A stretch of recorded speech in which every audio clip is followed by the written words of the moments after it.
Happy homecoming! Happy homecoming! Homecoming is a time where alumni return to their alma maters to catch up with fellow classmates. However, at North Carolina Agricultural and Technical State University, alumni come from all over the world to not only speak and share their stories with the next generation of students to graduate from A&T. We call these alum our Aggie Allstars. Can we get an Aggie pie? Aggie pie!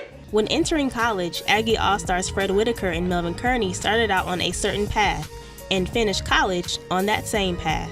I'm still on the same path. Like everything I've learned in college is actually still helping me till today. I remember in one of my criminal justice classes over in Gibbs Hall, they taught about protecting and serving and the basic law enforcement skills, and now applying those same skills, on the show in Nashville. You can't stay here. Do you understand that? I'm your mama.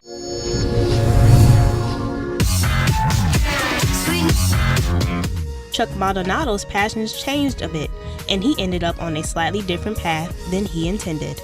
I majored in business, but I'm in entertainment, so it's a little bit different, but it did make me a smart person in the industry, because now I'm about my own business. I have my own company, my own entertainment company, so that way now I can understand how to manage a company.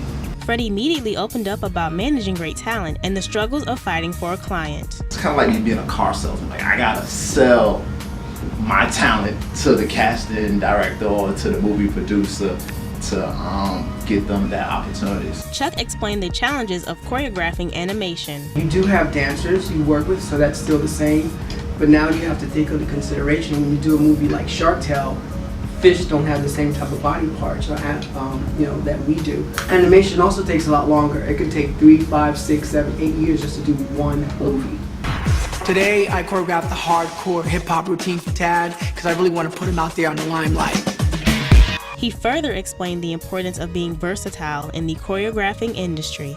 You also have to understand the difference between doing a commercial, doing a movie, choreographing Usher's tour, and Chris Brown's tour, as opposed to doing a live show. There's a lot of things you have to take under consideration. Melvin told us how he found out about ABC's Nashville after coming back from his second combat tour. When I deployed, 122 of us went over there. 5 of my buddies were killed in action. 34 guys were severely wounded. And one guy that was severely wounded, I bump into him in Tennessee. He says, my wife's crying because every time she bumps into you, she says, I'm the guy that she married. Can you put your photo on the back of a business card? So I said, no problem. I found a photographer in Nashville. He said, you got a different look. It's a show coming to Nashville called Nashville. I'm like, I'm no actor. I can't, the acting stuff, it's not for me, whatever. But, I show up. They probably want an extra, someone in the background. So I show up in an audition an hour early. All these guys that flew in from LA, they're walking back and forth saying, I did this move, this show. I'm looking like, man, that's a pretty good show. They get to me, do you act? I do food for my family for Thanksgiving in Tarboro, North Carolina. That's about it. Right. Exactly. Melvin further explained how he was casted for Nashville and the connection between being a 2-time combat veteran and playing the role of a bodyguard. All of a sudden, one of the casting directors was like, so what's your story? And I look at him, I say, you can choose to never have a bad day again. That's what my mom told me right before she passed away of breast cancer.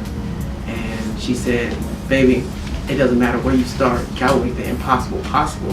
And I'm telling the casting directors the same story. And they said, can you play the role of a bodyguard? They asked me, can I do something I did in Iraq? And no one's gonna shoot at me, you gotta say, cut yeah. The Allstars knew that most students want to work in the entertainment industry and stressed how diligent one has to be in the field. Honestly, not this day on no days off. It is 24/7, 365, and I'm behind the scenes. Unfortunately, in my business, what you see, everybody see the lights, and they think that, hey, you're living this life, but at the end of the day, it's still hard work. You have to be built for this, and you have to have thick skin. Since A&T's homecoming is the greatest homecoming on earth, people from all over the country visit the institution. Sporting News Editor-in-Chief Gary Howard also stopped by to give Aggies a lesson on management in the journalism field. I think it's important to realize that management can bring you a lot of positives, and a lot of those positives are living through other folks who are actually doing very well in the industry. And if you can continue to do that, you can not only be blessed as far as being able to take care of your family a little better, but also you will win the admiration of so many folks who want to be in this industry and look at you as a person that can help them make that next step. The Allstars summed up their meeting with the rising Allstars of A&T with a few words of encouragement and some pre-warnings. Sometimes you're really happy and proud of what you've done, And just remember, not everybody is for you. You just gotta keep yourself busy and keep pushing. Forget about the peoples and naysayers. You set certain goals that you just really push yourself to do, and you'll be surprised at what you can do once you put your mind to it.